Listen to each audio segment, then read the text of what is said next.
കഴിഞ്ഞ ദിവസം ക്ലിനിക്കിൽ ഒരു അമ്മ വന്ന് ഡെലിവറി കഴിഞ്ഞിട്ട് ഒരു മാസമൊക്കെ ആയിട്ടുണ്ട്. ഡോക്ടറെ, എല്ലാവരും പറയുന്നുണ്ട് എനിക്ക് പാല് കുറവാണെന്ന്. അപ്പൊ എന്റെ കുഞ്ഞിന് വിശക്കുന്നുണ്ടാവോന്നും ചോദിച്ചിട്ടാണ് വന്നത്. ഇത് കേട്ടപ്പോഴാണ് എനിക്ക് മനസ്സിലായത് ഇനിയും കുറെ അമ്മമാര് ഇത്തരം തെറ്റിദ്ധാരണകൾ വെച്ചിരിക്കുന്നുണ്ട്. മിക്ക അമ്മമാരിലും കുഞ്ഞിന് ആവശ്യമായിട്ടുള്ള മുലപ്പാലൊക്കെ ഉൽപ്പാദിപ്പിക്കാൻ കഴിയും. പിന്നെ കുഞ്ഞ് കരയുന്നത് അതിന് വിശന്നിട്ട് മാത്രമല്ല, കുഞ്ഞിന് കരയാൻ മാത്രമല്ലേ അറിയൂ.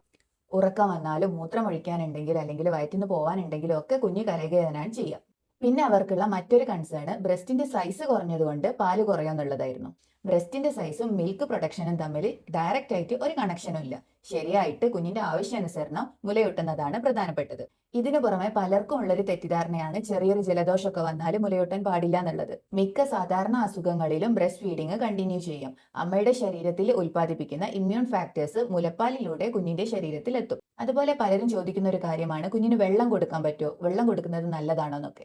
6 മാസം വരെ കുഞ്ഞിന് എക്സ്ക്ലൂസീവ് ബ്രസ്റ്റ് ഫീഡിംഗ് ആണ് വേണ്ടത്. കുഞ്ഞിന് ആവശ്യമുള്ള പോഷകങ്ങളും വെള്ളവും ഒക്കെ തന്നെ ഈ മുലപ്പാലിൽ ഉണ്ടാവും. ബ്രസ്റ്റ് ഫീഡിങ്ങിനെ കുറിച്ചുള്ള നിങ്ങളുടെ കൺഫ്യൂഷൻ ഇപ്പൊ തന്നെ കമന്റ് ചെയ്യൂ.